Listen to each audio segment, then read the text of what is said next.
crisis obligan a las empresas a reinventarse, a adaptarse a situaciones inéditas, a cambiar su manera tradicional de hacer las cosas. Entonces tuvimos por una parte que traer las materias primas que aunque ya eran habituales de fábrica teníamos que acopiar en mayor cantidad. Por otra parte teníamos que ver en qué líneas podíamos fabricarlas con los requisitos de que fueran líneas aptas para productos inflamables. Y por último buscar el envase adecuado dentro de los envases que teníamos en la fábrica. Lo primero que hicimos fue ver qué envases de los que usábamos para otros productos eran compatibles con esta fórmula. Esto se hizo en un tiempo récord. Ante las nuevas necesidades del cliente hay que adaptar el producto y, si es necesario, volver a inventarlo. Cogimos los diseños y nosotros tenemos una impresora 3D de 2 cabezales y empezamos a hacer. Lo que pasa que bueno, se tarda mucho y hacíamos 48 al día.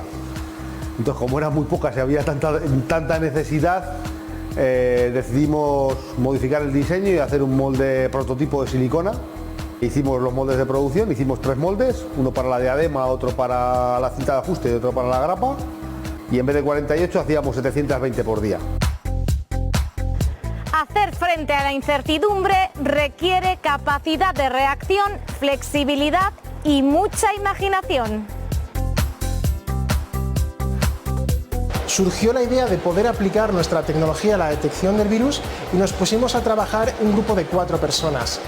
Todo ese desarrollo lo hacemos de forma informática, todo ese diseño. Realmente diseñamos unas cadenas de ADN que nos permiten amplificar y detectar el virus. Ese diseño, una vez que estaba desarrollado, lo pedimos, pero como en España la situación no nos permitía tener nuestro laboratorio abierto, lo tuvimos que probar en Estados Unidos. Si tú estás pensando en una desinfección con un índice logarítmico de 99,99, una habitación de hospital, podemos estar hablando de 25 metros cuadrados, 5 por 5, incluyendo el sistema movible que llegue hasta desinfectar lo que puede ser los aseos. Estamos hablando, no creo que estemos hablando más de 2 minutos, 2 minutos y medio. Hoy les contamos cómo muchas empresas de la región han adaptado su actividad para contribuir a la lucha contra el virus. Comienza Hecho en Castilla y León.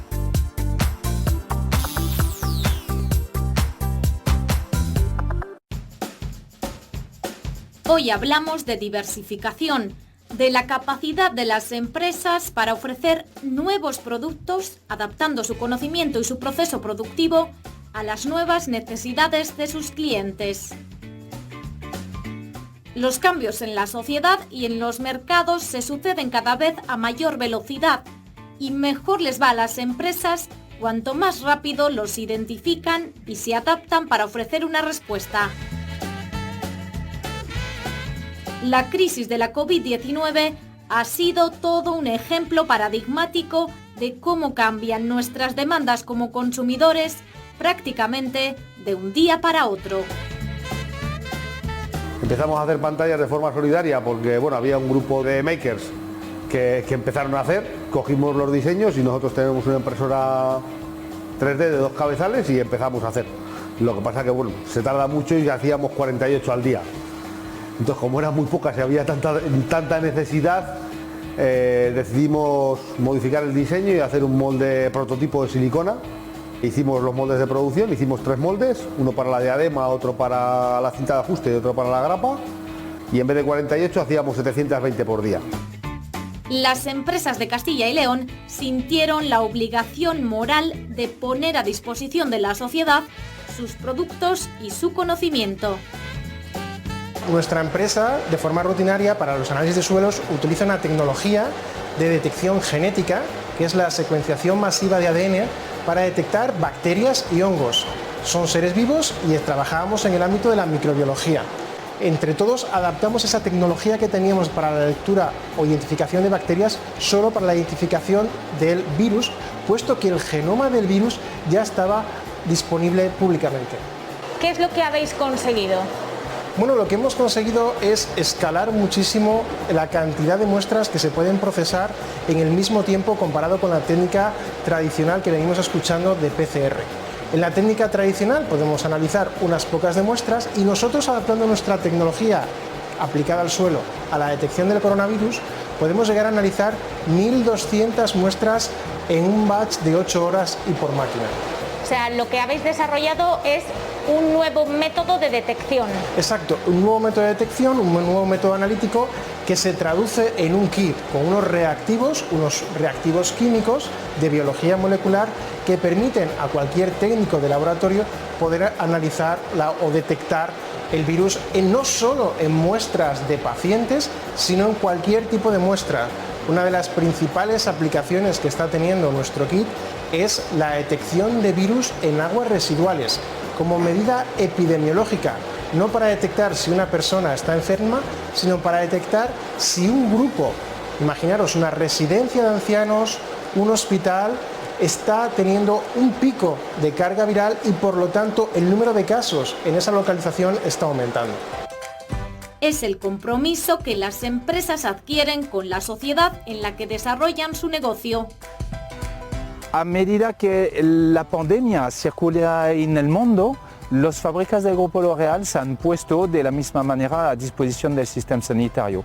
En unos países a destinación de asociaciones, otros como aquí más en el sistema sanitario, pero creo que tenemos más de 20 fábricas que ahora en el mundo están produciendo centenas de miles de gel desinfectante de mano para abastecer el mercado.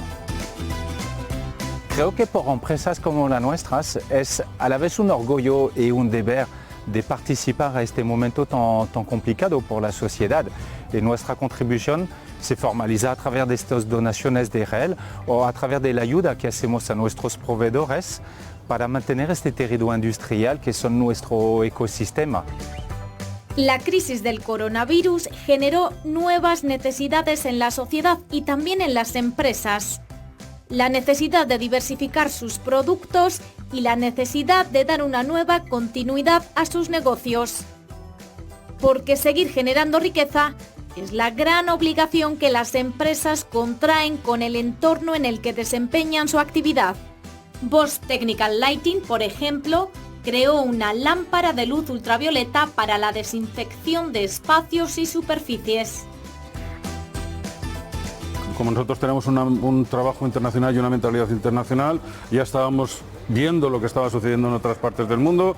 Entonces toda la metodología de diseño de los sistemas ópticos, de los sistemas de simulación, desarrollo de producto y producción del producto final, ¿vale? Lo desarrollamos a toda velocidad para aplicarlo a las fuentes de ultravioleta C. ¿Es una de las formas de desinfección más eficaz? Nosotros creemos que sí, sobre todo es una forma de desinfección eficaz, eso lo sabemos. Es una forma de desinfección limpia, es una forma de desinfección que no emite ozono, que el mercurio que tiene la lámpara lo tiene contenido dentro de la lámpara. Y sobre todo la ventaja fundamental es que una vez hecha la desinfección, inmediatamente la sala o donde se haya realizado la desinfección puede ser ocupada. Esto en determinados sitios que pueden ser desde escuelas hasta hospitales es básico. En situaciones de pandemia, en situaciones de emergencia, esa reducción del ciclo de utilización de las habitaciones de hospitales, de las UCIs, etcétera, es básica, es fundamental. Pero se puede utilizar, como bien dices, en cualquier entorno y sobre cualquier tipo de material o superficie, ¿no?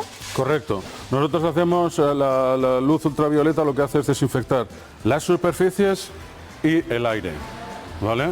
Además nosotros, por nuestro conocimiento de la iluminación, yo creo que somos de los únicos que somos capaces de controlar la incidencia y por tanto la desinfección en los planos verticales, en los planos semicilíndricos y en los planos horizontales. Ese cálculo que hacemos con simulación, que ha sido verificado, nos permite tener una ventaja competitiva con respecto a los demás. Hay muchas cualidades que comparten las empresas exitosas y tener capacidad de reacción en momentos de cambio es sin duda una de las más importantes. Creo que hemos pasado varias fases desde el inicio de todos estos momentos tan tumultuosos. Los primeros días nuestra preocupación fue cómo proteger nuestros equipos y sus familiares. Esto fue una preocupación, una obsesión de los primeros momentos. Y quiero decir que en este ámbito tenemos mucha suerte de tener estructuralmente una fábrica organizada alrededor de la higiene del proceso. Hemos trabajado a lo largo de todos estos años a cómo proteger el producto del humano. Así, la situación o la estructura misma de la fábrica favorece mucho la distancia, favorece mucho la higiene en las prácticas, lavado de mano, protección dentro de la fábrica. Así que en esta primera fase de obsesión de proteger a nuestros equipos, le hemos tenido bastante fácil.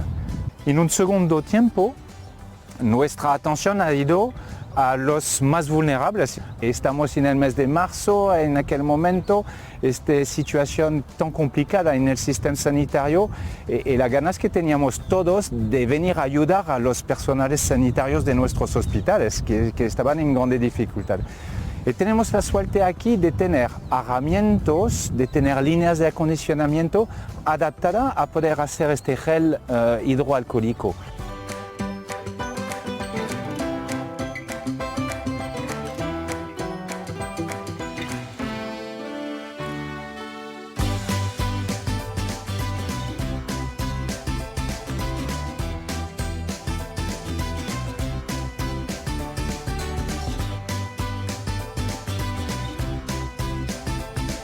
Hubo una necesidad en la sociedad, quisimos responder a ella y creo que lo estáis viendo, la fábrica es muy ágil y hay un compromiso de todos los trabajadores por aportar algo en esta situación.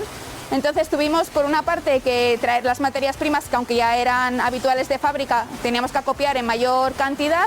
Por otra parte teníamos que ver en qué líneas podíamos fabricarlas con los requisitos de que fueran líneas aptas para productos inflamables y por último buscar el envase adecuado dentro de los envases que teníamos en la fábrica. Lo primero que hicimos fue ver qué envases de los que usábamos para otros productos eran compatibles con esta fórmula. Esto se hizo en un tiempo récord con gente de aquí de la fábrica que estuvo haciendo las pruebas. A continuación también se estuvieron haciendo pruebas con los tapones para asegurar que el producto fluía o con las bombas, como es este caso. Y cuando ya vimos que el producto era compatible y que además salía por la bomba, tuvimos que desarrollar todo el etiquetado, que esto también se hizo en un tiempo récord. En 48 horas teníamos en la fábrica etiquetas, que normalmente es un desarrollo que lleva semanas, con lo cual en menos de 10 días teníamos el producto disponible para las autoridades, para los hospitales o para las personas que nos lo pudieran requerir. Hablamos de las necesidades de la sociedad y es un concepto que se usa en abstracto en demasiadas ocasiones, pero nunca estuvo tan definido como en los peores momentos de la crisis sanitaria. Venía tantísima gente a por pantallas que es que nunca teníamos. Entonces, bueno, pues vimos que era cómoda, que era flexible y que era un poco diferente a lo que había en el mercado. Entonces decidimos industrializarla para, bueno, pues como también habían bajado los pedidos, pues para mantener la actividad. Industrializarla en un tiempo récord. Sí, en 10 días teníamos los 3 moldes fabricados y mientras que hacíamos los moldes estuvimos homologando con el molde prototipo. ¿Cuáles son los componentes de silicona que fabricáis aquí? Hacemos lo que es el soporte o la visera y la cinta de ajuste, las hacemos en silicona, que es más higiénico, es flexible, se adapta a cualquier cabeza y se puede esterilizar, y fabricamos las grapas por inyección también. ¿Y cuáles son los test o ensayos que han tenido que hacer para homologarla en esta categoría 2? Pues hacen un ensayo de visión y un ensayo contra salpicaduras a baja velocidad. Los momentos de incertidumbre sanitaria, social y económica pusieron de manifiesto la necesidad que tiene cualquier sociedad de invertir en investigación y de encontrar después la manera de retener el talento.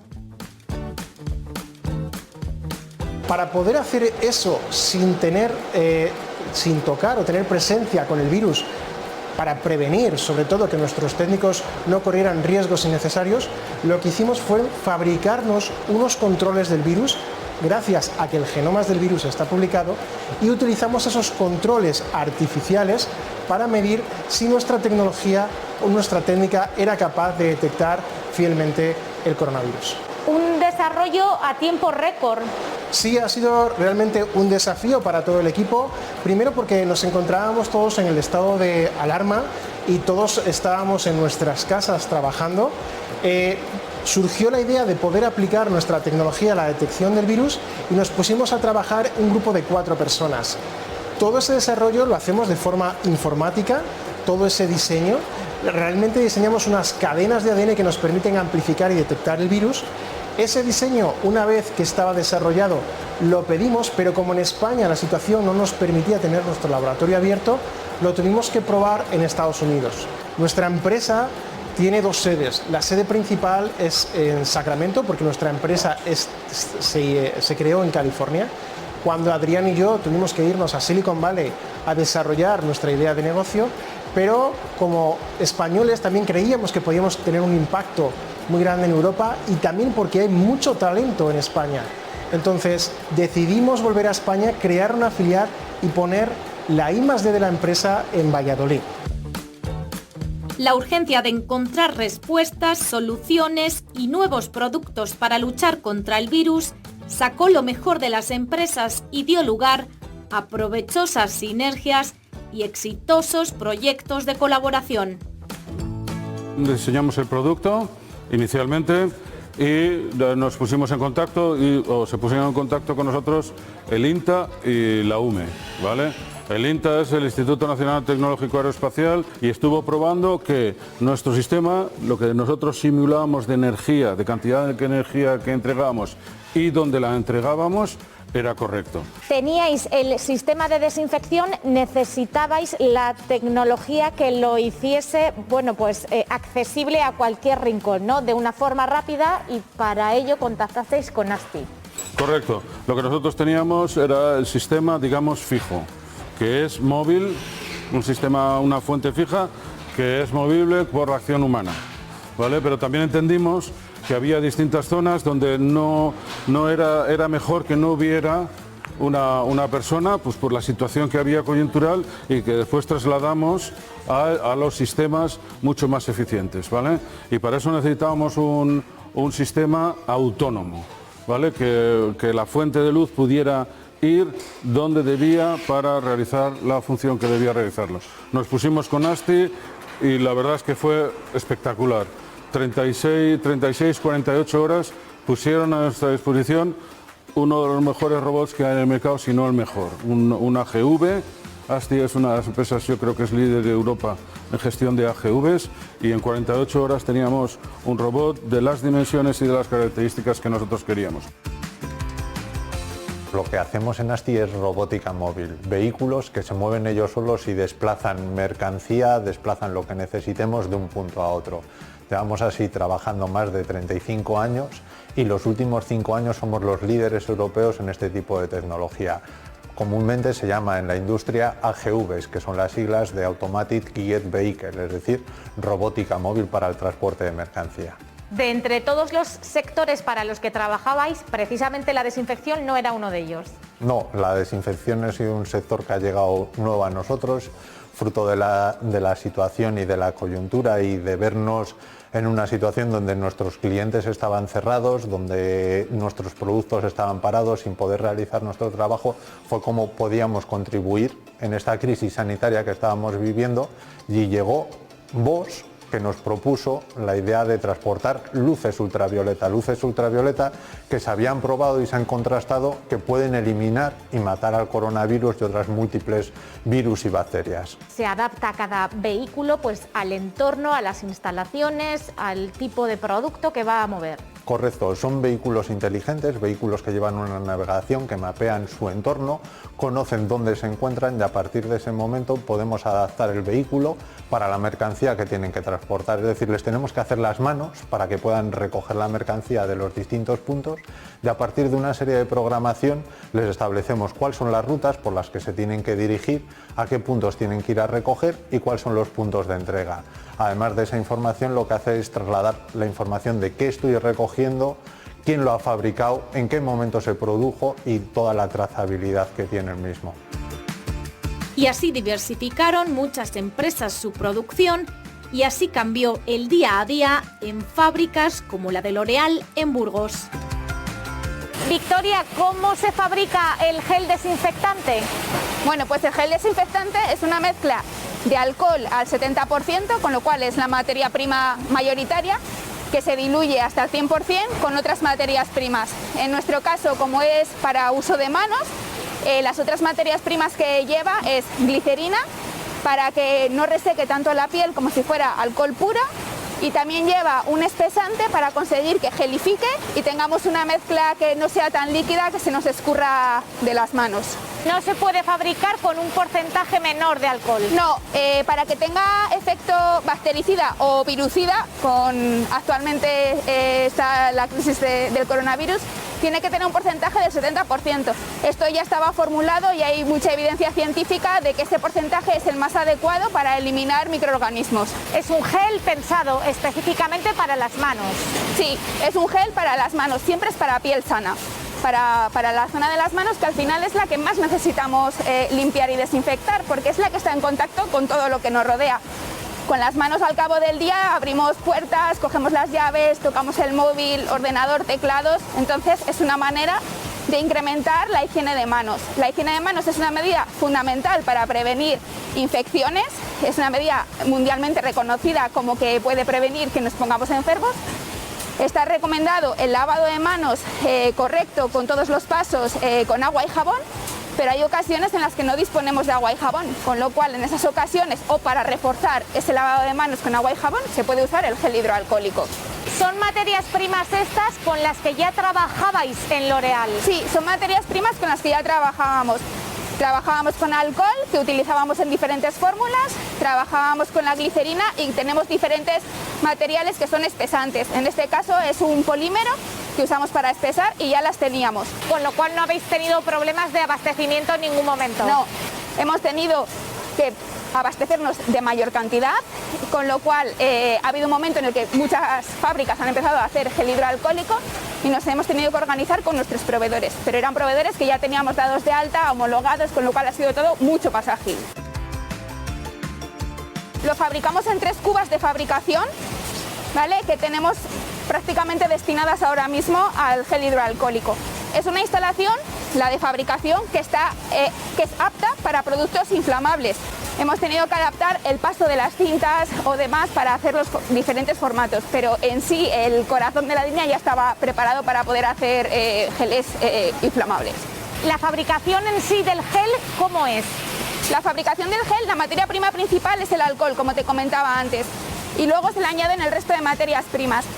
Es fundamental la homogeneización del producto para conseguir una emulsión que sea homogénea, si no, con la cantidad del gel podríamos tener fases o zonas con más o menos concentración de alcohol dentro de la propia fabricación.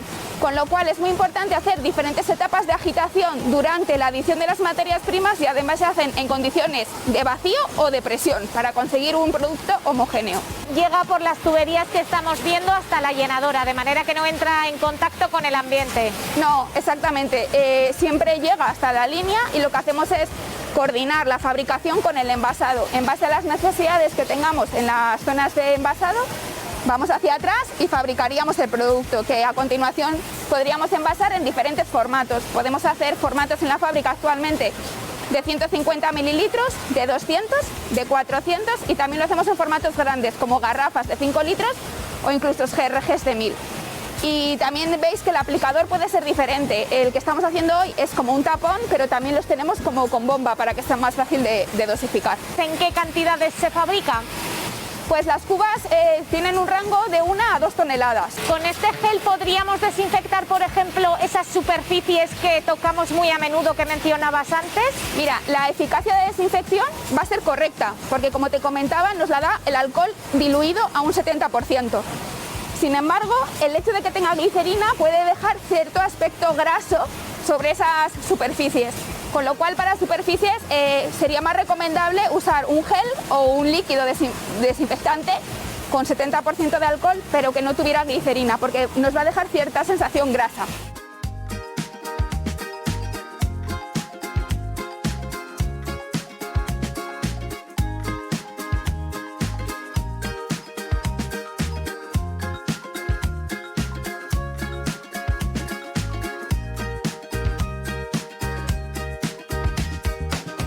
¿A qué velocidad funciona? Ahora mismo este producto, que es de 200 ml, funciona a 37 golpes por minuto. Se hacen entre 9 y 10.000 unidades cada turno, consumiendo unos 2.000 kilos cada turno de 8 horas. Y el hecho de poder fabricar un producto como el gel hidroalcohólico, pues también será un motivo de orgullo casi entre los trabajadores, ¿no? Sí, al final es un granito que aportas a la sociedad en todo esto que nos está pasando. Sienten que han podido participar o contribuir aportando algo en un momento que yo creo que todos veíamos que era necesario actuar. La compañía francesa, líder mundial del sector cosmético, transformó la actividad de muchas de sus plantas de producción, trasladó a los hogares los trabajos de oficina y digitalizó la manera en que nos probamos, por ejemplo, una sombra de ojos o un pintalabios. Un ejemplo es Modiface. Modiface es una herramienta de reconocimiento facial que ha sido desarrollada mediante inteligencia artificial y que la hemos utilizado aplicada al maquillaje. Con Modiface, cualquier consumidora puede probar todos y cada uno de los productos de maquillaje sin necesidad de aplicarlos sobre su piel y elegir el que más se adapte a sus gustos o necesidades. Eso hace que la experiencia sea absolutamente personalizada y además totalmente segura.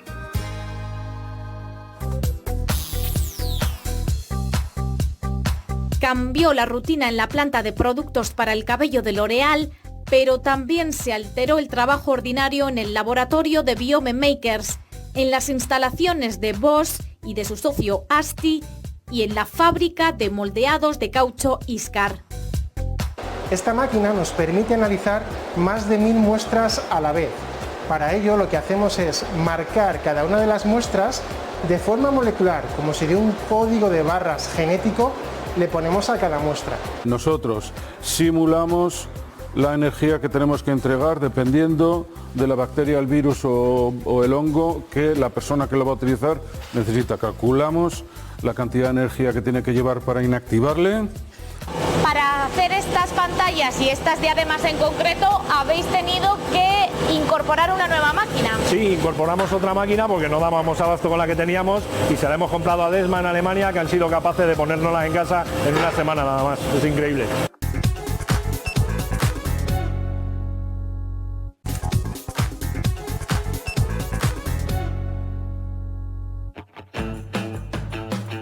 La respuesta de muchas empresas de Castilla y León ante la crisis por la COVID-19 fue ejemplar. La urgencia de protegernos requería de nuevos productos nunca antes utilizados, como lo eran las pantallas faciales, y había que empezar a fabricarlos de manera industrial y en el menor tiempo posible. En una situación así, lo primero que hay que hacer es desarrollar el molde con el que producir piezas en serie. Javier, ¿cómo se fabrica un molde? Bueno, pues empezamos desde oficina técnica con una idea básica a la que vamos dando forma entre todos, la pasamos al 3D y la mejoramos, tanto para mejorar geometrías como para reducir tiempos de mecanizado y por lo tanto coste de pieza. Se mete el bloque de acero y las diferentes herramientas van trabajando sobre él. En las primeras operaciones le vamos aliviando tensiones y arrancando material para hacerlo más liviano. Luego rectificamos las zonas de cierre del molde y posteriormente ya acabamos el molde. Un molde siempre se compone de dos piezas. Pueden ir más componentes dentro del molde, pero básicamente son dos piezas. Y habéis desarrollado estos moldes en tiempo récord, ¿no? Un molde estándar que fabricamos, pues más o menos entre tiempo de diseño y programación y fabricación, pues están bajo 20 días, 35 días de trabajo, algo así, hasta que llegan a la planta de producción. Y este molde, incluyendo los protos para ver las geometrías de pieza, pues en una semana lo tuvimos fuera el primer molde. Habéis desarrollado distintos moldes para las distintas piezas de silicona que llevan las pantallas. De la diadema tenemos dos moldes de 8 cavidades, de la cinta tenemos un molde de 32 cavidades y el de la grapa hicimos un primer molde que se nos quedó algo corto de producción y ahora estamos fabricando uno de 16 cavidades.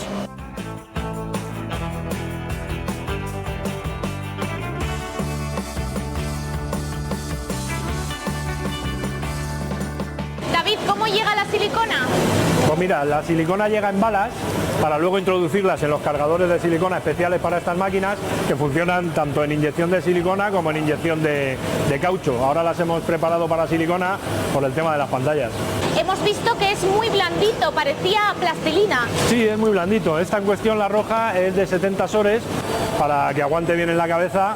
¿Cómo funcionan las máquinas? ¿El proceso es igual que si estuviésemos inyectando caucho? No, es diferente, porque la silicona tiene mucha más viscosidad, entonces hemos tenido que adaptar las máquinas con cargadores de silicona especiales para poderlas inyectar, si no, no se podría. Claro, no fluye igual que el caucho. No, fluye mucho más, es mucho más blandito. Se inyecta en los moldes y ¿en cuánto tiempo salen las piezas? Pues una vez que se ha inyectado, que solemos tardar unos 3 segundos en inyectar, las piezas suelen salir en un ciclo desde que das al botón hasta que vuelves a dar el botón de unos 70-72 segundos, con 40 segundos de vulcanización. Para hacer estas pantallas y estas diademas en concreto, habéis tenido que incorporar una nueva máquina. Sí, incorporamos otra máquina porque no dábamos abasto con la que teníamos y se la hemos comprado a Desma en Alemania, que han sido capaces de ponérnosla en casa en una semana nada más. Es increíble. Por aquí diademas y allí ¿qué están haciendo? Aquí estamos haciendo las cintas posteriores, que son las que se adaptan a las diferentes cabezas, que tenemos 3 medidas en la misma cinta.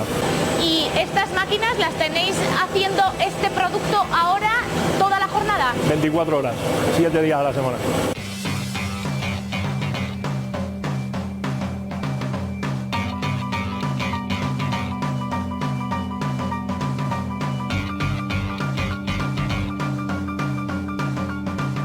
Los componentes de silicona se someten a otro proceso más antes del envasado del producto. Sí, se someten a un postcurado, que es en un horno a 200 grados y están unas 6-7 horas para que pierdan todos los agentes químicos.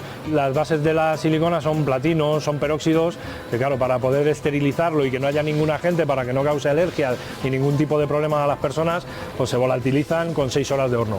Y el último componente es la propia pantalla en sí, ¿de qué material es? Sí, la propia pantalla son acetatos, que nos ha costado mucho encontrar proveedores que nos abastezcan con tanta cantidad, y buscar también pues buenos acetatos para que no distorsionen la vista, porque es un problema, claro, durante 8 horas de trabajo o 10 o 12 que dura un día para una persona normal, pues hay plásticos que no son buenos y distorsionan la visión y es muy cansado.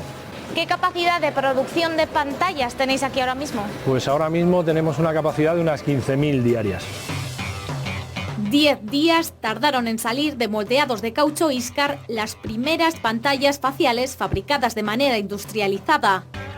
Poco más o menos lo que tardaron en Biome Makers en desarrollar un nuevo sistema de detección del coronavirus. Para nosotros era sorprendente que se estuviera utilizando la tecnología de PCR, que se ha demostrado que tiene una limitación en cuanto al número de muestras que se pueden analizar a la vez. Esa limitación es por el número de máquinas y por la cantidad de muestras que cada máquina puede procesar.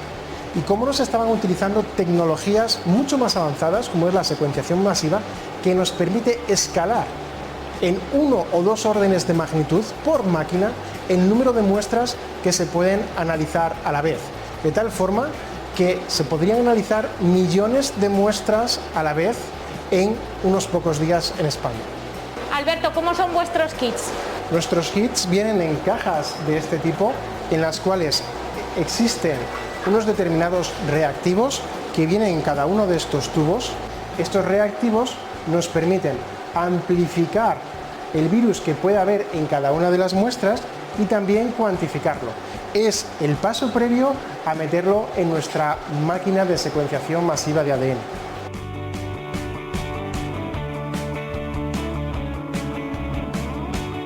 Esta es la máquina que permite a Alberto analizar más muestras y de una manera más rápida que las que se utilizan convencionalmente. Exactamente, uno de los principales problemas que ha tenido la PCR y se ha visto en los primeros momentos de la pandemia es que es difícil escalar a un gran número de muestras. Nosotros, con nuestro kit que hemos desarrollado, utilizamos una tecnología que se llama secuenciación masiva. Aquí tenemos un ejemplo de uno de los secuenciadores que nosotros utilizamos para la detección del virus. Esta máquina nos permite analizar más de 1000 muestras a la vez. Para ello lo que hacemos es marcar cada una de las muestras de forma molecular, como si de un código de barras genético, le ponemos a cada muestra. Por decirlo de una manera sencilla, es como si mezclásemos las muestras para analizarlas a la vez y de forma más rápida, pero con este código de barras podemos analizar cada una individualmente. Exactamente, es un código de barras que nosotros siempre ponemos al principio. Y la ventaja de esta técnica es que permite leer el ADN. Sin embargo, la técnica de la PCR solo permite detectar incrementos de cantidad de ADN. Esa es la diferencia principal en la que se basa nuestra tecnología. 1000 pruebas a la vez. Las máquinas que se utilizan para las PCRs, ¿cuántas analizan? Una máquina de PCR tradicional puede analizar entre 30 y 96 muestras en lo que llamamos un flujo de trabajo, ¿no? Cada vez que le damos al botón. En este caso podemos llegar a 1200 muestras cada vez que pulsamos el botón. Y para que lo entendamos mejor, pues nada como enseñarlo, ¿verdad, Alberto? Exactamente, en un proceso de análisis de PCR lo que tenemos son diferentes tubos, diferentes muestras, y cada muestra va identificada por una persona, un paciente.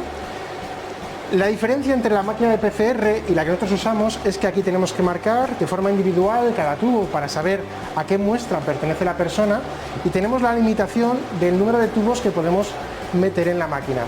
Sin embargo, la tecnología que nosotros estamos utilizando es una tecnología de secuenciación masiva, en la cual utilizamos un tipo de chip diferente y podemos mezclar todos los tubos a la vez, porque los marcamos con un código de barras molecular y a cada persona sabemos su código de barras, y una vez mezclados lo introducimos en este tipo de chip que nos permite identificar todas las muestras a la vez y mezcladas.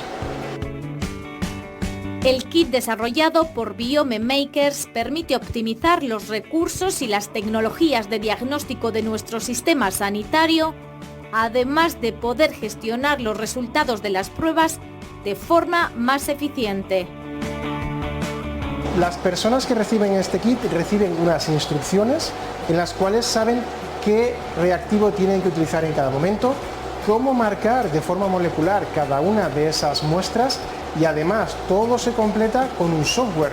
Cuando el instrumento de ADN termina las lecturas, esas lecturas son directamente subidas a una nube, y hay un proceso bioinformático que permite al final obtener un archivo Excel que puede llegar con email a cada una de las clínicas en las que se está trabajando y poder saber qué muestra ha dado positivo, qué muestra ha dado negativo, y a las que han dado positivo también cuantificar la carga viral que contenía la muestra. Si podemos analizar muchas más muestras en menos tiempo, ¿es una tecnología más barata?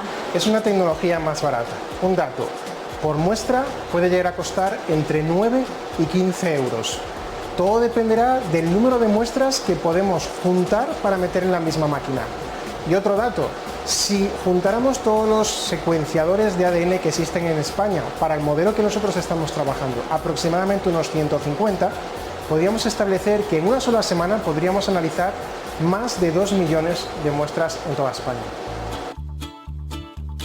La tecnología de desinfección por luz ultravioleta creada por Bosch minimiza el riesgo de contagio del personal, por ejemplo, de un hospital, gracias a que es un robot creado por la empresa burgalesa ASTI el que la transporta por los distintos espacios. ¿Una habitación de hospital en cuánto tiempo podría estar desinfectada, Alfonso?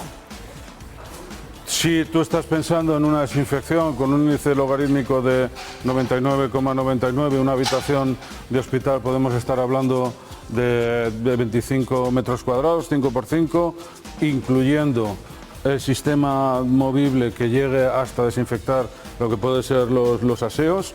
Estamos hablando, no creo que estemos hablando más de 2 minutos, 2 minutos y medio. Conjuntamente hemos construido, una vez que tenemos la iluminación y tenemos la fuente de movilidad de la iluminación autónoma, hemos construido todo el sistema de trazabilidad.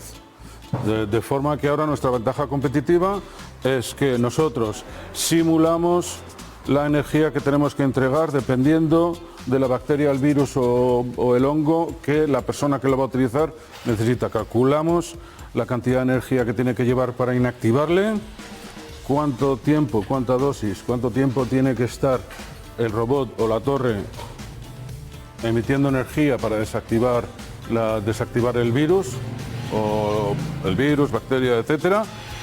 Toda esa simulación la llevamos a la realidad y después obtenemos un sistema de trazabilidad. Cualquiera puede acceder a su espacio dentro de la nube para ver que la zona X, la habitación X, el lugar que sea, se ha desinfectado, ha pasado todo el proceso de desinfección. Y es completamente inocuo para las personas. La luz ultravioleta mata, inactiva, desinfecta, ¿vale? Eso quiere decir que es una luz potente. El ser humano no puede estar en contacto con ellos, con el ultravioleta C, ¿vale? De forma que siempre que se produzca una desinfección, el lugar tiene que estar, no puede haber personas dentro del lugar. Tenemos los sistemas que comunican las torres, los robots o las fuentes de iluminación con el exterior. De forma que cuando se haya terminado la desinfección hay una señal en el exterior y la gente puede entrar. Pero el sistema de IVC tiene ese impedimento.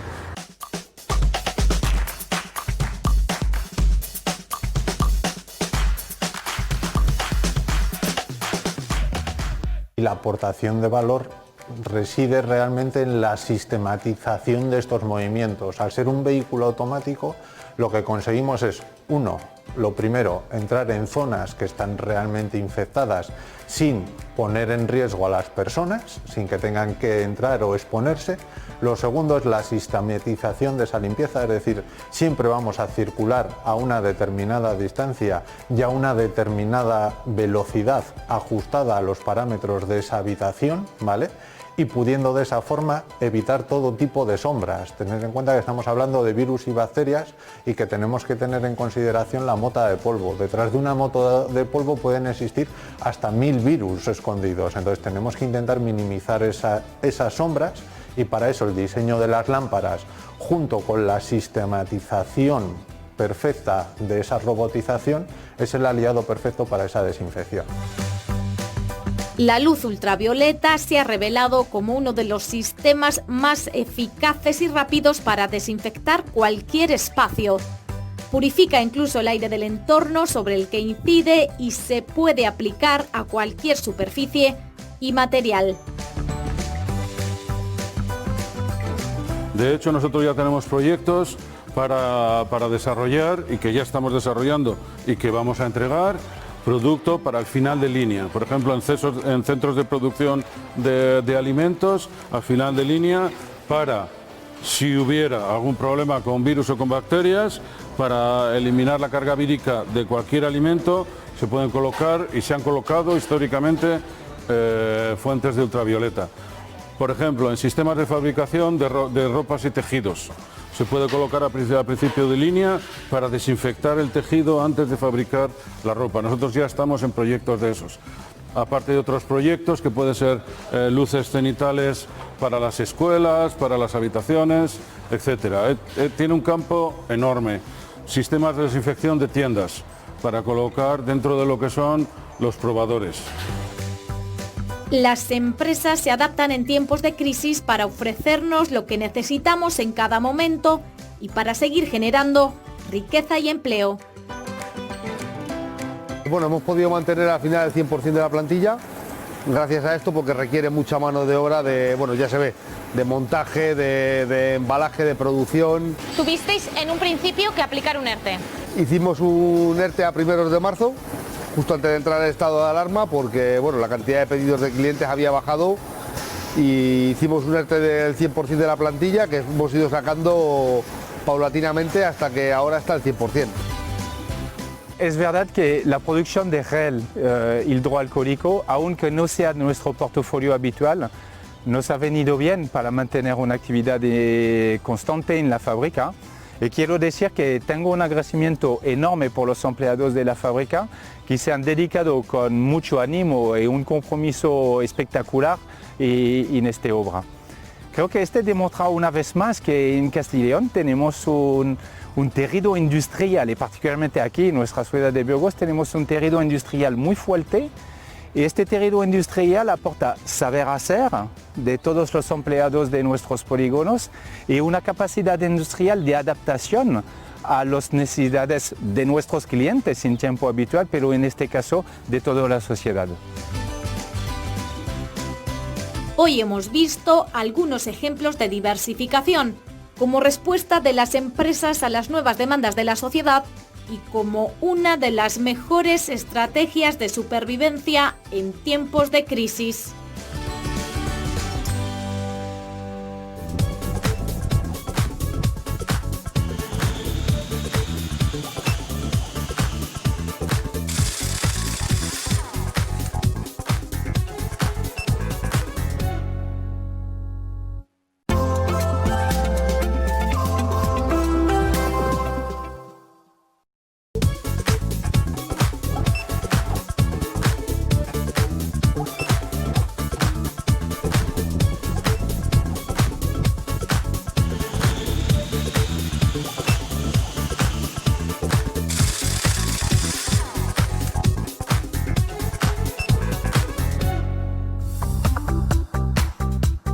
La industria farmacéutica se hace fuerte en León, con cerca de una decena de proyectos empresariales y más de 1000 puestos de trabajo de altísima cualificación. Una de las últimas incorporaciones ha sido Maxcience, una compañía especializada en la producción de anticuerpos que ha levantado en esta provincia una de las plantas de biotecnología más punteras de Europa. Entonces se inserta la información genética en un organismo vivo, in vitro, si no en animales, sino en células cultivadas in vitro, para que ésta exprese o sintetice la molécula de interés. Y nosotros industrializamos ese proceso y obtenemos el medicamento de interés. Está aprobado e indicado tanto para tratamiento de cáncer de mama como algunos tipos de cáncer de pulmón. ¿Cómo se obtienen estas células, que al final es vuestra materia prima fundamental, ¿no? La original es una célula, en este caso se usan células de ovario de hámster chino.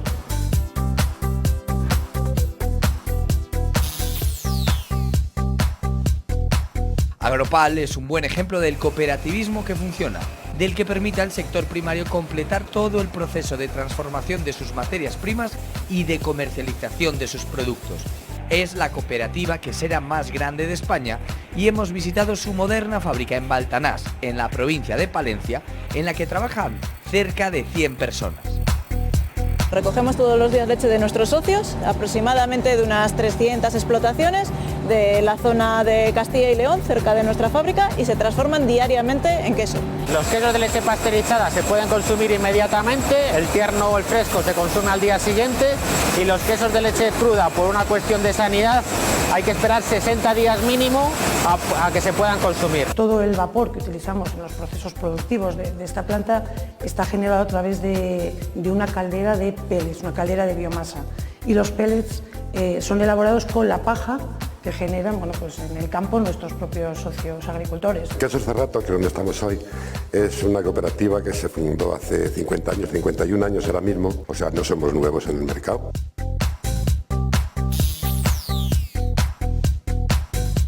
Nuestros coches están cambiando. Se abastecen, se conducen y se comportan en carretera de forma diferente y también se averían de forma diferente. Analizar esa evolución de los vehículos es a lo que se dedican en CESBIMAP, un centro de investigación vial de referencia internacional en el que tienen la suerte de formarse algunos de los futuros profesionales de este sector. El más importante y el que veremos luego es el crash test. Es un ensayo, un impacto a baja velocidad, a 15 km por hora, donde colisionamos los vehículos contra una barrera fija. Es un ensayo estándar que nos permite homologar y comparar el comportamiento de todos los vehículos. Ese es el principal indicador donde vamos a ver cómo se comporta el vehículo.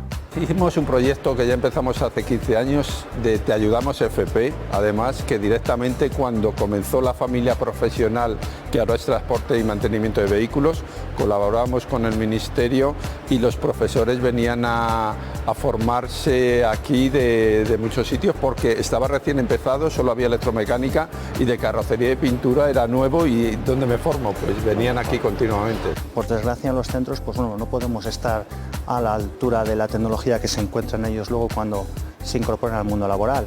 Entonces es importante que en la medida de las posibilidades que tenemos, pues intentemos llevarles a sitios como este, donde puedan por lo menos verlo, tocarlo incluso y tener un contacto un poco más real con estas tecnologías. Comienza Hecho en Castilla y León. Es uno de los últimos proyectos empresariales que se ha unido a un creciente sector farmacéutico aquí en la provincia de León. Un campo de trabajo que retiene a profesionales de altísima cualificación para, en este caso, en el caso de mAbxience, desarrollar medicamentos para tratar algunas de las enfermedades oncológicas más comunes.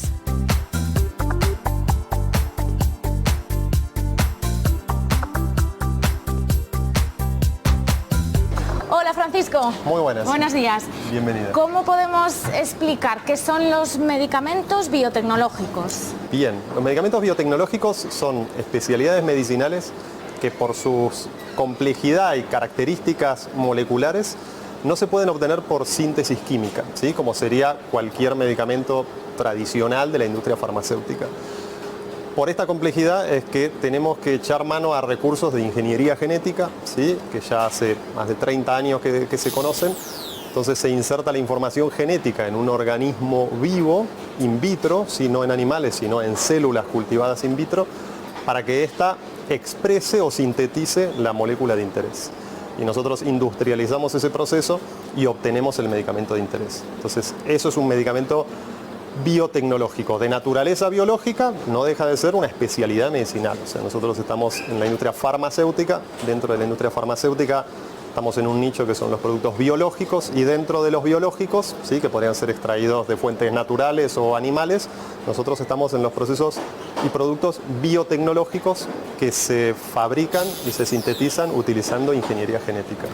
Y hay otro concepto que tenemos que explicar también, que es el de medicamentos biosimilares, porque los vuestros son biotecnológicos y biosimilares. Exactamente. El concepto de biosimilar no habla de la naturaleza de ese medicamento, ¿sí? Sino que habla de su proceso de desarrollo y registro, ¿sí? Todos los medicamentos que están hoy en las farmacias o en los hospitales pasan por un proceso de registro, es decir, donde las autoridades sanitarias locales de cada región evalúan cómo se desarrolló, cómo se fabrica y cómo se analiza ese medicamento, ¿sí? Entonces, un biosimilar tiene la particularidad de que son productos biotecnológicos, ¿sí?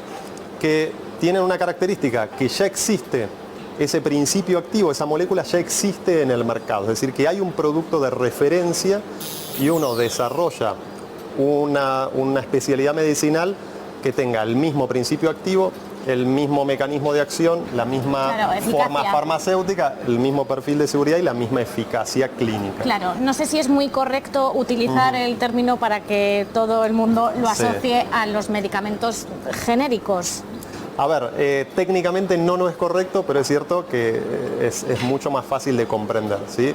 Los biosimilares serían el equivalente a los genéricos de los productos farmacéuticos tradicionales. En los productos biológicos no se les llama genéricos, se les llama biosimilares. En vuestro caso, se suministran en hospitales para tratar qué tipo de enfermedades. Distintos tipos de linfoma para enfermedades autoinmunes, como puede ser la artritis reumatoidea, o también de otros tipos de tratamientos oncológicos, como puede ser cáncer de mama, cáncer de colon, cáncer de recto. Es importante contar el crucial papel que juegan este tipo de medicamentos biosimilares, ¿no? Que de alguna manera facilitan, bueno, pues un mayor acceso, ¿no?, de los sistemas sanitarios a este tipo de medicamentos. Sí, estos medicamentos típicamente en todos los sistemas de salud están encuadrados o enfocados en lo que son medicamentos de alto costo, ¿sí? Donde se financian a partir de partidas presupuestarias específicas y en ese sentido la aparición de los biosimilares hace que baje enormemente la carga financiera de los sistemas de salud. Claro, porque los originales, por así explicarlo, pues solo los fabrica un determinado laboratorio, ¿no? Exactamente. Entonces la razón por la cual bajan enormemente los precios es porque al aparecer un competidor, naturalmente los precios tienden a bajar. Sumado a eso, no solo que bajan los precios, sino lo que se ha observado ya en los últimos años, es que también aumenta enormemente la población que tiene acceso.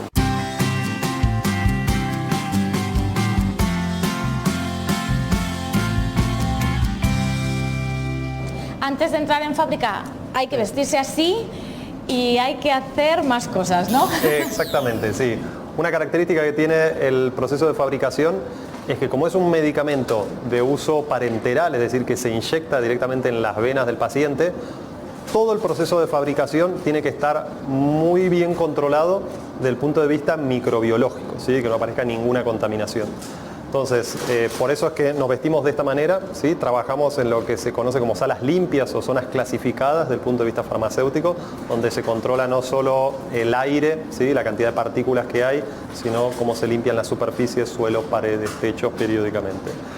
Y de la misma manera, todos los materiales que se utilizan en el proceso de fabricación tienen que ser previamente esterilizados, ¿sí? Entonces lo que estamos viendo aquí es una de las salas donde todo lo que sean conexiones, mangueras o filtros son previamente ensambladas por un equipo de operarios y pasan por un autoclave, que es un horno que cocina a 121 grados con saturado en vapor para esterilizar y asegurarse de matar cualquier microorganismo que pueda haber en esos Y materiales. esto tras cada fabricación. Exactamente, sí.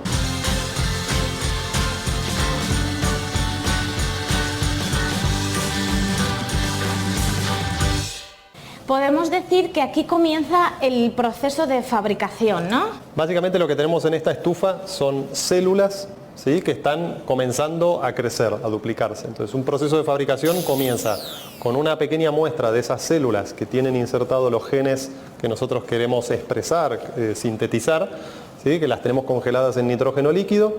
Cuando comienza un lote de fabricación, estas se descongelan y se despiertan y se cultivan en estos matraces dándole todos los nutrientes, ¿sí? Y condiciones óptimas para que puedan crecer, básicamente duplicarse. Entonces, como son células de mamífero, necesitan unas condiciones muy similares a las nuestras, ¿sí? Crecen a 37 grados, crecen en una atmósfera de dióxido de carbono, necesitan oxigenación. ¿Cómo se obtienen estas células? Que al final es vuestra materia prima fundamental, ¿no? Si equiparamos vuestro proceso de producción con el proceso de cualquier otro tipo de industria. Exactamente. La original es una célula, en este caso se usan células de ovario de hámster chino, que se conoce hace muchísimos años, está muy bien caracterizada, se conoce su genoma e industrialmente ya se tiene muy bien identificada. Muchísimos de los medicamentos biotecnológicos se producen en esta línea celular. ¿Sí? Claro, o sea que con estas células podríamos conseguir, en este caso, y con estos genes, estos medicamentos u otros, ¿no? Exactamente. Nosotros tenemos bancos celulares específicos para cada medicamento, ¿sí? Son todos hechos con la misma línea celular a la cual se le inserta el gen de interés que uno quiere expresar.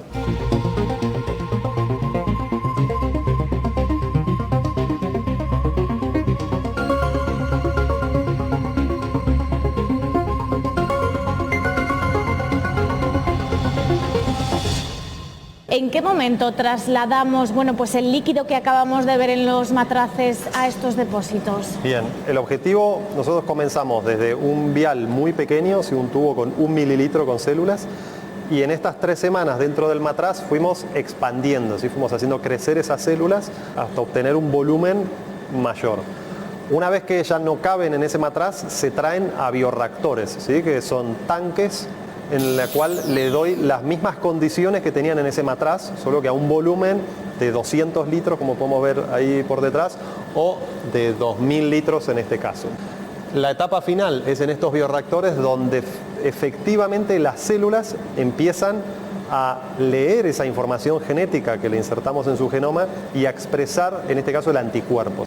Luego comienza toda una fase de purificación en la cual extraemos ese anticuerpo y removemos los demás componentes, desde agua, caldo y las mismas células. Al final de un reactor como este, ¿qué cantidad de producto final, de dosis para paciente podemos obtener? Seguro. Lo que nosotros obtenemos aquí lo medimos en gramos o kilogramos de principio activo, ¿sí? De anticuerpo. Entonces esto ya depende muchísimo de la dosis final, ¿sí? Nuestros medicamentos terminan dosificados en viales o jeringas, puede ser o de 100 miligramos o de 400 miligramos ya como forma farmacéutica final. Entonces, un aproximado, para que nos demos una idea, de un bioreactor salen entre 5.000 y 15.000 dosis, ¿sí? Dependiendo de esa forma farmacéutica final. ¿Se suministra de forma conjunta a otros fármacos? Sí, típicamente este tipo de productos van dentro de un cóctel o un combo típicamente de quimioterapia. Sois uno de los pocos fabricantes de este tipo de productos actualmente en España. La única planta que hace exclusivamente desarrollo, fabricación y comercialización de productos biosimilares, ¿sí? Con esta característica y sobre todo con esta tecnología, ¿sí? Porque una de las características que tiene esta planta es que toda esta tecnología que vemos aquí es de un solo uso, ¿sí? Esto nos permite minimizar prácticamente a cero la posibilidad de que haya contaminaciones cruzadas en el proceso de ¿Y fabricación. cómo conseguís que sea de un único uso? Bien. Porque me imagino que no os deshagáis de los reactores cada vez que No, fabricáis.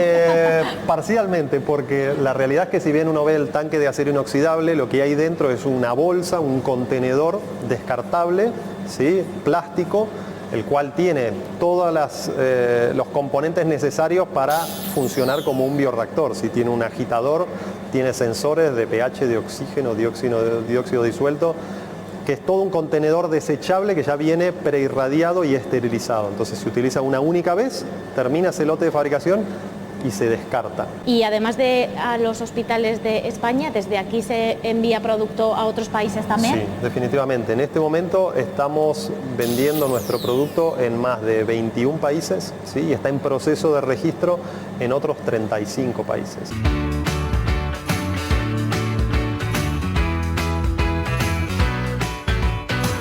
Al final, esto es en lo único en lo que os parecéis a cualquier otro tipo de industria. Exactamente, sí. En el almacén. Para mantener una planta en marcha tenemos un almacén, tenemos más de 45 proveedores y como toda industria farmacéutica el material se recibe, se inspecciona, se analiza, se libera para su utilización y entra a la planta de fabricación. El producto final que hemos dicho que se envasa en otras instalaciones no se almacena. No, efectivamente se almacena aquí el principio activo formulado. Entonces el principio, así como sale de la planta de fabricación, entra a nuestras cámaras frías, se almacena y se transporta a menos 20 grados. Entonces se almacena en nuestras cámaras y cuando tenemos que fabricar un lote de producto terminado se envía a esta otra planta donde se descongela, se dosifica y ahí sí ya sale al centro de salud o al hospital. ¿Cuántas personas trabajan aquí, Francisco? Trabajan 185 personas en este momento. Estamos viendo gente muy joven y me imagino, bueno, pues que de un grado de especialización profesional muy elevado.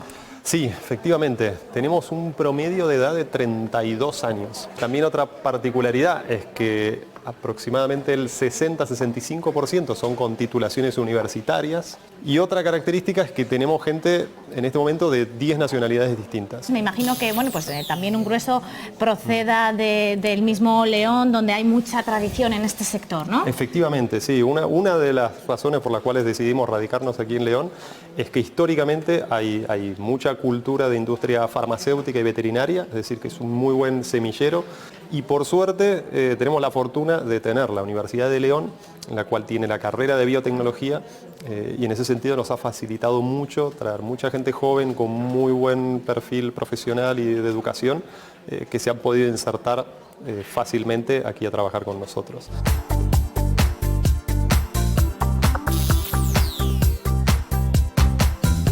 Estamos en el Cerrato, una comarca que se extiende por las provincias de Palencia, Burgos y Valladolid y que da nombre a uno de los productos más emblemáticos de esta tierra, el queso. Lo fabrica Agropal, una de las más grandes cooperativas de España en estas instalaciones de Baltanas, que a su vez es una de las grandes fábricas queseras de Castilla y León. Hola Nerea. Buenos días. Buenos días.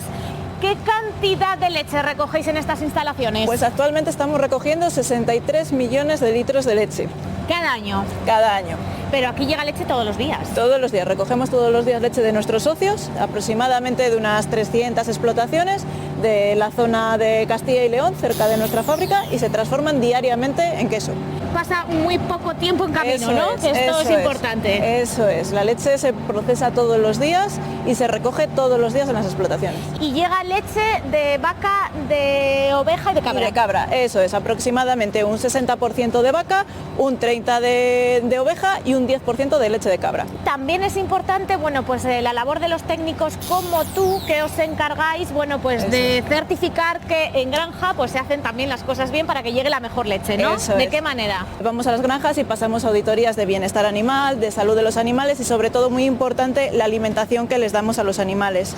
Nosotros al final somos lo que comemos y las vacas y las ovejas y las cabras exactamente igual. Si nosotros conseguimos alimentar a los animales con productos sanos, con productos que obtenemos de nuestros socios, que llevan nuestros controles y nuestras garantías, conseguimos un producto con unas características óptimas. O sea que de alguna manera podéis modificar la calidad de la leche para mejorarla en este caso. Eso es, ese es uno de nuestros propósitos. Por ejemplo, nosotros mediante la alimentación somos capaces de mejorar el perfil de omega 3 en la leche.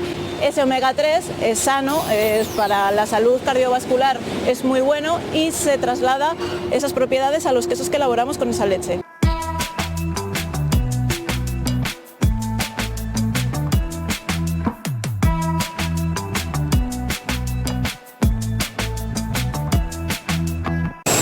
Hola Antonio. Hola María. Buenos días. Buenos días. ¿Qué es lo primero que hacemos con la leche una vez recepcionada? El primer control que nosotros realizamos, controlamos control de inhibidores, pH, acidez y un control físico-químico de la grasa, la proteína y ausencia de mezclas. Y dependiendo de estos resultados en los análisis, ¿elaboramos un tipo de queso u otro o simplemente sirven para aceptar o no la leche? Nosotros en el análisis que hacemos hay un control de rechazo que es el pH y la acidez y los inhibidores, eso tiene que ser correcto. De acuerdo a eso lo descargamos y luego existen controles de calidad, de grasa y de proteína. Y luego sobre esos controles de calidad de grasa y proteína nosotros ya procedemos a la descarga de la leche y a hacer la mezcla correspondiente. Nosotros aquí hacemos quesos de leche pasteurizada o de leche cruda. La diferencia es la leche pasteurizada ha pasado por el pasteurizador y sufre un tratamiento térmico con temperatura. Hemos visto la sala. Y la leche cruda no pasa por el pasteurizador y no sufre ese incremento de temperatura. Con lo cual luego hay que curarlo más, ¿no? Eso es, los quesos de leche pasteurizada se pueden consumir inmediatamente, el tierno o el fresco se consume al día siguiente y los quesos de leche cruda por una cuestión de sanidad hay que esperar 60 días mínimo a que se puedan consumir. Y luego el cuajo. Lo que realmente cuaja es la quimosina. Se puede obtener o del cuajo de los animales, de los lechazos en las primeras edades cuando están consumiendo la leche de las ovejas, o bien por otros métodos de sintéticos que son quimosina de fermentación.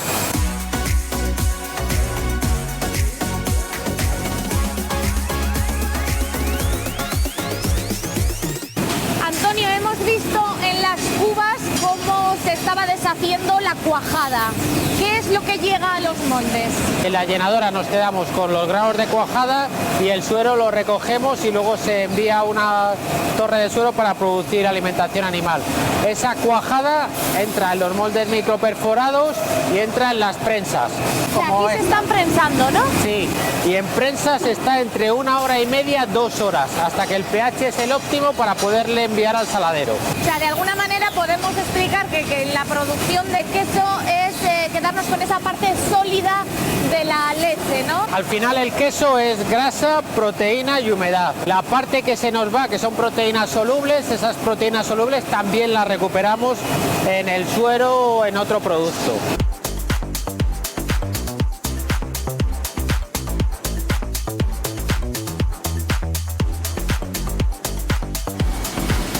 Antonio, todos los quesos pasan por este baño. Eso es, esto es el saladero. El saladero es agua, sal y frío. Y aquí están los quesos grandes, los de 3 kilos, 24 horas. Y el proceso es continuo. Están los quesos que entran de la fabricación de hoy y estaremos sacando dentro de unos minutos los quesos que salen de la fabricación de ayer. Y esto es fundamental pues para que adquieran pues un buen sabor final, ¿no? Eso es, la sal lo que le da es sabor al queso y la sal, aparte de darle sabor al queso, le da consistencia, que el queso sea más duro y que aguante más el frío que luego va a tener en las cámaras. Todos los quesos, hemos dicho, entonces pasan por aquí.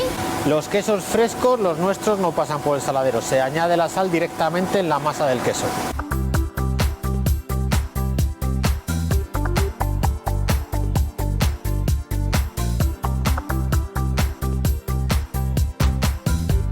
Después del salado, directamente a estas cámaras, Antonio. Después del salado, el queso ha sido salado y pasa a una cámara de escurrido y a las cámaras que llamamos de secaderos. En estas cámaras de secadero está entre 20 y 30 días y cada 2 días el queso se está volteando para que cuando llega a las cámaras de maduración el queso esté seco y vaya madurando perfectamente. Claro, o sea que las condiciones que hay en esta cámara son diferentes a las condiciones en las que va a estar después el queso, ¿no? Eso es. Nosotros aquí queremos que el queso se seque, entonces jugamos con la temperatura, humedad y velocidad del aire En estas la temperatura es un poquitín más alta, la humedad un poquitín más baja y la velocidad más alta para ir secando el queso. Y una vez que el queso está seco, y ya lo tenemos seco en toda la superficie, lo llevamos a cámaras de maduración, donde ahí el queso va madurando hasta ponerle a la venta. Claro, y luego, por ejemplo, allí la temperatura ya baja. La temperatura baja, la humedad sube para que no se seque en cantidad y la velocidad del aire es más floja. ¿Y allí ya cuánto tiempo puede estar? ¿Se puede madurar más o menos, no? Pues depende de la curación del queso. Nosotros sacamos quesos semicurados con un mínimo de legislación de 35 días o podemos tener quesos de hasta 1 año y medio, que son nuestros quesos añejos.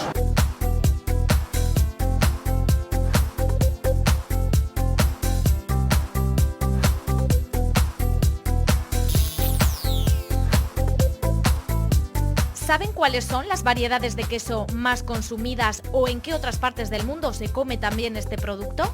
En unos momentos respondemos estas preguntas y analizaremos también cómo la tecnología está cambiando nuestros coches y la formación de los profesionales que se encargan de repararlos.